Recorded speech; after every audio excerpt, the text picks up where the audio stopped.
여태까지 최고민수님의 투자 전략을 들어보면 결국 제일 중요한 게 멘탈 관리 같은데요. 1년에 10일밖에 거래를 안 하면 사실 그만큼 어떻게 보면 손이 심심하잖아요. 이걸 어떻게 그 욕구를 참으시는지가 궁금합니다. 저는 물가의 오리라고 생각을 합니다. 제가 그 물 위에서는 되게 평온해 보이는데 물 바닥에서는 오리발이 쉼없이 움직이고 있는 거죠. 신문도 열심히 보시고. 그렇죠. 신문도 열심히 보고 분석도 하고. 그러니까 기존에 가지고 있던 종목이 좋은 거예요. 그렇기 때문에 웬만한 종목들을 종목 교체를 안 해도 될 정도의 그런 경우들이 생기는 거고요. 대부분의 일반인들에게 얼마 정도의 주식 비중이 있으면 적당하다할까요? 저는 초보자들은 한 1,000만 원 정도 하면 좋을 것 같고요. 그다음에 이제 좀 능력이 되시면 직장인이라면 연봉 이내로 투자 원금을 가져가시는 게 어떤가 싶어요. 초보자라면 한 2, 3년 정도는 원금 1,000만 원을 계속 불려가는 식으로 가는 게 좋지 않겠느냐라고 생각을 하고요. 투자 원금을 가급적 1,000만 원 이내로 해서 어느 정도 내 스킬이 붙으면 그다음에 좀 늘려보자. 그리고 만약에 투자 수익이 났는데 내 연봉 이상 투자금이 늘어났다. 근데 나 너무 불안해. 그러면 연봉이 넘는 금액은 현금화해서 혹시 모를 서킷 브레이커 이런 거에 대비해서 좀 가지고 있는 것도 나쁘지 않다라고 말씀을 드리고 싶어요. 정 내가 불안하다 그러면 TDF도 괜찮아요. 타겟 데이티드 펀드에서 나이에 맞춰서 해주는 펀드들도 있기 때문에 수익금의 일정 부분은 TDF로 해서 좀 분산해 놓는 것도 방법이 될 수 있겠다라고 말씀을 드려요. 연금 계좌는 어떻게 활용하세요? 저는 연금 계좌는 ETF 중심으로 운영을 하고 있습니다. ETF와 TDF.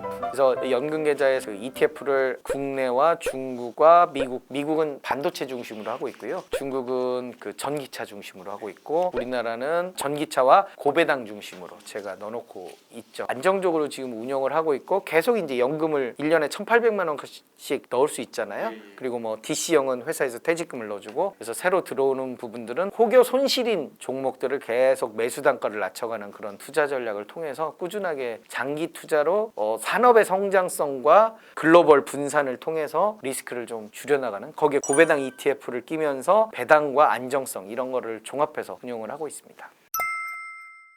여태까지 이제 진행해 주시면서 팁을 많이 말씀해 주셨는데 매수 매도 팁, 분할 매수, 분할 매도 팁을 또 구체적으로 다시 한번 또 요약해서 한번 예.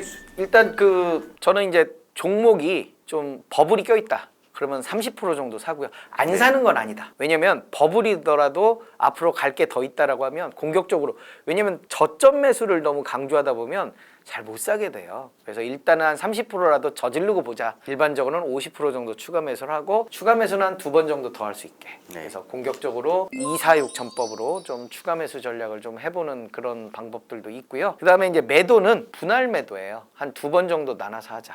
왜냐면 이게 다 팔고 나면 속상해요. 오르면. 그래서 이 시세판을 안 봐야 되는데 계속 보게 되고 그래 조금 더 갈 건데 내가 일찍 팔았어. 그리고 내가 판 가격보다 더 비싸게 사는 그런 우를 범하는 경우가 굉장히 많더라고요. 그럴 바에는 한 50% 팔고 50%는 좀 더 가져가면서 만약에 팔았는데 내려간다. 그러면 앞에 걸 잘 판 거고 올랐어요. 그러면 나머지 반을 더 수익 내니까 좋은 거예요.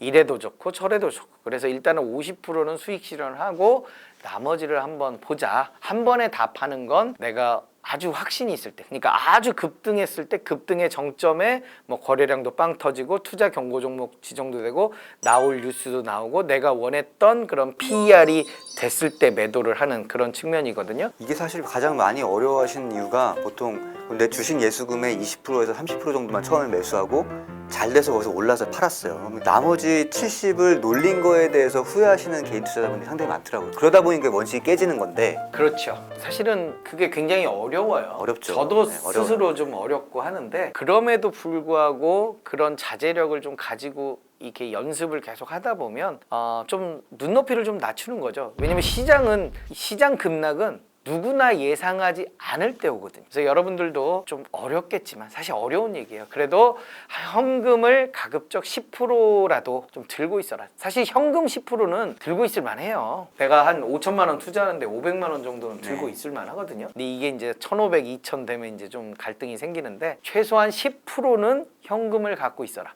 그리고 50% 정도는 고배당주를 갖고 있으면 고배당주가 또 현금처럼 쓰일 수가 있으니까 결국은 한 55%에서 한 60% 정도는 내가 현금을 들고 있는 셈이다 라고 생각을 하시면 좀 편할 것 같아요.